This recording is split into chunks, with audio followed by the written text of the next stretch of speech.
నమస్తే, welcome back to my channel వంటింటి chefs కానా. ఈరోజు నేను మీకు చూపించబోతున్నాను ఒక మంచి కేక్ రెసిపీ, అది కూడా బేకింగ్ లేకుండా. సో ఈరోజు మనం చేస్తున్న ఒక నాన్ బేకింగ్ కేక్. దాన్ని మనం చాలా సింపుల్గా ఈజీగా ఎలా ప్రిపేర్ చేయాలి ఏంటి అనేది ఇప్పుడు మనం చేసేద్దాం. దానికన్నా ముందు మీరు కనుక నా ఛానల్ ఫస్ట్ టైం చూస్తున్నట్టయితే please subscribe to my channel and పక్కన ఉన్న బెల్ సింబల్ని యాక్టివేట్ చేసుకుని అప్పుడైతే నేను పెట్టే వీడియో అప్డేట్స్ అన్ని నోటిఫికేషన్స్ ద్వారా మీకు వచ్చేస్తాయి. సో ఈరోజు కేక్ వచ్చేసి non baking choco lava cake అనమాట. దానికోసం ముందు మనం ఒక మిక్సీ జార్లో బిస్కెట్స్ అన్నవి యాడ్ చేసుకుంటున్నాం. ఈ బిస్కెట్స్ వచ్చేసి మీ టేస్ట్కి ఏవైతే బిస్కెట్స్ మీకు ఇష్టమో అవి వేసుకోండి. నేనైతే పార్లేజీ బిస్కెట్స్ అనేవి యాడ్ చేసుకుంటున్నాను. సో ఎప్పుడైనా సరే కొంచెం బటర్ టెక్స్చర్ ఎక్కువ ఉన్నది వేసుకుని అప్పుడైతే మనం ఇంకా ఏమి యాడ్ చేయకుండా ప్లెయిన్గా కూడా చేసేసుకోవచ్చు అనమాట. డైరెక్ట్ మీరు చాక్లెట్ ఫ్లేవర్స్ కూడా తీసుకోవచ్చు. నేనైతే పార్లేజీ బిస్కెట్స్ అనేవి తీసుకుంటున్నాను. సో ఇక్కడ నేను 2 ఫుల్ ప్యాకెట్స్ తీసుకున్నాను అనమాట. సో ఇప్పుడు దీన్ని నేను కొంచెం ఫైన్గా వీటిని బ్లెండ్ చేసుకుంటున్నాను. సో ఇవి కొంచెం ఫైన్గా బ్లెండ్ చేసుకున్నాక చాక్లెట్ సిరప్ అన్నది నేను ఇందులో యాడ్ చేస్తున్నాను. ఇది హోమ్ మేడ్. ఇది ఎలా ప్రిపేర్ చేసుకోవాలి ఏంటి అనుకుంటే కనుక దీనికి సంబంధించిన డిస్క్రిప్షన్ బాక్స్లో అన్నది దానికి సంబంధించిన లింక్ ఇస్తాను. సో అది కూడా వేసుకొని బ్లెండ్ చేసుకున్నాక మనం అంతా కూడా ఒక బౌల్లోకి షిఫ్ట్ చేసుకొని ఇలా బాగా మిక్స్ చేసి పెట్టేసుకుందాం. Only sugar syrup chocolate syrup ఏదైతే వేసామో దాంతో ఇది ఇలాగా ఫైన్గా ఒక చపాతీ పిన్లా మనం తడుపుకోవాలన్నమాట. సో ఇప్పుడు మనం ఏదైతే చేయాలి అనుకుంటున్నామో దాంట్లో ఆ షేప్లో ఇలా ఈజీ వ్రాప్ అన్నది మనకి బయట అవైలబుల్గా ఉంటుంది. ఆ కవర్ అన్నది నేను ఇలా వేసి పెట్టుకున్నాను అనమాట. ఎందుకంటే అన్మోల్డ్ చేయడానికి ఈజీగా ఉంటుంది కాబట్టి ఈజీ వ్రాప్ కవర్ అన్నది దానికి నీట్గా వేసేసి ఉంచాను ముందే. మీరు నార్మల్ టీ కప్లో అయినా దేంట్లో అయినా కూడా వేసుకోవచ్చు. నా దగ్గర బేకింగ్ కప్ ఉంటే బేకింగ్ కప్స్లో పెట్టాను. సో ఇప్పుడు మనం ఏదైతే బిస్కెట్ ఉందో మన దగ్గర బాల్, దాంతో ఇలా ఫస్ట్ అయితే ఒక లేయర్ చేశాను.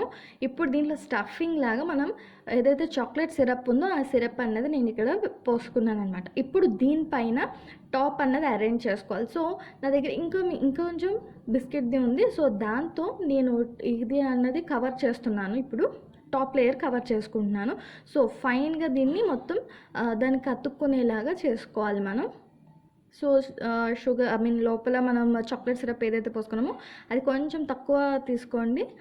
అప్పుడైతే ఇలా బయటికి రాకుండా ఉంటుంది అనమాట. అంటే మనం పెట్టినప్పుడు అది మనకి లీక్ అవ్వకుండా ఉంటుంది. సో ఇప్పుడు ఏదైతే వేఫర్ మనం ఉంచామో ఈజీ వ్రాప్, దాన్ని దీనిపైన కవర్ చేసేసి ఫ్రిడ్జ్లో నేను ఒక్క 5 మినిట్స్ పెడుతున్నాను. ఎక్కువసేపు కూడా పెట్టిన అవసరం లేదు. 5 to 10 మినిట్స్ పెట్టుకోండి సరిపోతుంది. ఎందుకంటే ఇప్పుడే కదా బిస్కెట్స్ని చాక్లెట్ సిరప్లో మనం ఇలా తడిపి చేసినందుకు అది కొంచెం అంత సాఫ్టీ టెక్స్చర్లో ఉంటుంది. సో ఫ్రిడ్జ్లో పెట్టడం వలన కొంచెం అంత హార్డ్నెస్ అన్నది వస్తుంది. సో ఆఫ్టర్ 10 మినిట్స్ నేను దీన్ని ఫ్రిడ్జ్లో నుంచి బయటికి తీసుకున్నాను. సో ఇప్పుడు దీన్ని మనం డిమోల్డ్ చేద్దాము ప్లేట్లోకి. సో ఇలాగా చాలా డెలికేట్గా చేయాలి. ఎందుకంటే లోపల ఉంది లిక్విడ్ కాబట్టి మనం కొంచెం హార్డ్గా కనుక తీసేస్తే అది బయటికి వచ్చేస్తుంది చాక్లెట్ సిరప్ అన్నది. సో అలా కాకుండా చాలా డెలికేట్గా దీన్ని మనం అన్మోల్డ్ చేసుకుందాం. సో నేను ఈ రకంగా దీన్ని అన్మోల్డ్ చేసేసాను. సో ఈజీ వ్యాప్ ఉండడం వల్ల ఇంత ఈజీగా మనకి ఇది వచ్చేస్తుంది అనమాట. సో ఇది అవైలబుల్గా లేని వల్ల ఏదైనా నార్మల్ పాలిథిన్ కవర్ ఉంటుంది కదా, కొంచెం పల్చది, అలాంటిది కూడా యూజ్ చేసుకోవచ్చు. సో దీనిపై నుంచి కొంచెం మనకి బేకరీ లుక్ రావడానికి నేను కొంచెం అంతా కోకో పౌడర్ని డస్టింగ్ చేస్తున్నాను.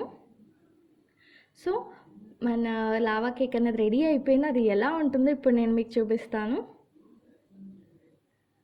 సో చూసారు కదా ఎంత క్యూట్గా ఉందో, చాలా బాగుంటుంది కూడా టేస్ట్లో ఇది.